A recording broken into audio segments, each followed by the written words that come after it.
Good morning and welcome to KidNuz. I'm Tori. It's Thursday, September 15th, 2022. And we begin with a big sigh of relief as a tentative deal to avoid a rail strike was reached early this morning after 20 hours of talks. About 115,000 rail workers were threatening to go on strike at midnight tonight if new contracts weren't reached with all 12 of the industry's unions. The railroads had reached agreements with most, but two groups representing engineers and conductors weren't happy with strict attendance rules and unpredictable schedules. If a strike had happened, it would have had a huge impact on the country's supply chain, affecting everything from gasoline to food to consumer goods. Even with this agreement, Amtrak had canceled all of its long-distance routes yesterday as a precaution because some commuter trains operate on tracks owned by one of the freight railroads. The agreement now heads to union members for a vote,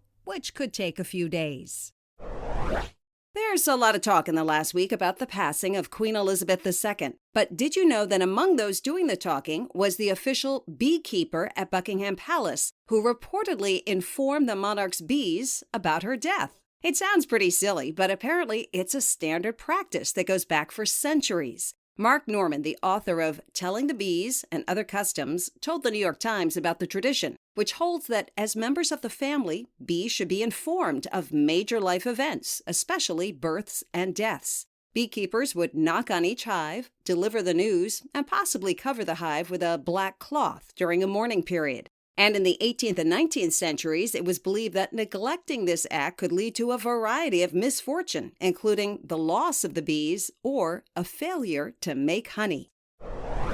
There is a battle going on in Sydney, Australia between homeowners and cockatoos. The large white birds in the parrot family have apparently figured out how to open the lids of trash bins. Scientists at the Max Planck Institute that observed this behavior told News4Kids.net it's not an easy task. The cockatoos must lift the lids with their beaks and walk along the bin's edge to get the lid to flip over. Then they peck around inside looking for food scraps and can make quite a mess. So homeowners are trying to come up with clever ways to prevent this from happening without locking the bin shut so the lid's still open for garbage collectors. Putting a solid weight on top like a brick is one popular option, though some birds have figured out how to move them. The scientists describe the situation as a human-wildlife conflict and expect this to be more common as humans take over more areas that used to be wild. But one expert says she hopes studies like this will lead to a better understanding and more patience for the animals we share our lives with.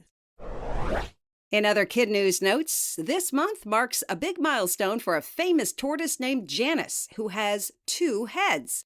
Janice is now 25 years old, enjoying life at the Natural History Museum in Geneva, Switzerland. Although Janice has one name, each head reportedly has a distinctive personality, along with their own set of hearts and lungs. His caretakers say it's unlikely Janice would have survived this long in the wild since he can't pull his heads back in his shell, which is an important way to be protected from predators.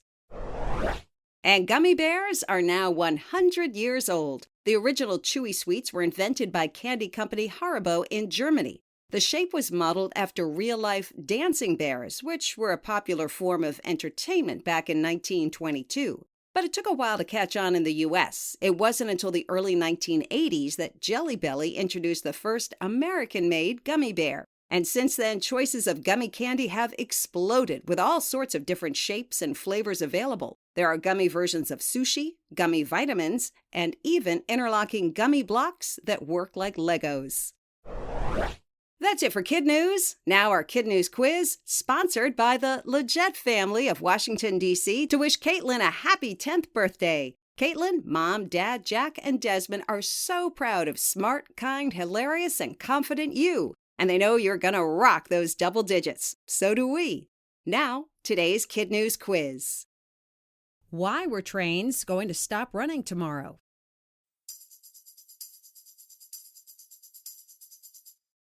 Rail workers were threatening to go on strike. What type of bird has figured out how to open up trash bins in Australia?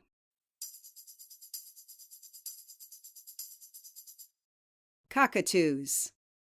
What makes Janice the tortoise different? He has 2 heads. Gummy bears are now how old?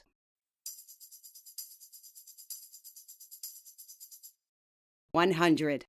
In our KidNuz Kicker, mini golf can be a fun outing, but one group decided to turn it into a marathon excursion as a way to raise money for a good cause. Back in July, 4 men in northern Kentucky tapped their first putt early in the morning and then kept playing for 24 hours with only a few short breaks in between. That added up to 2,097 holes in 116 rounds. The effort raised money for flood victims in their state, and it was recently confirmed their efforts did qualify for a Guinness World Record for the most holes of miniature golf by a foursome in 24 hours.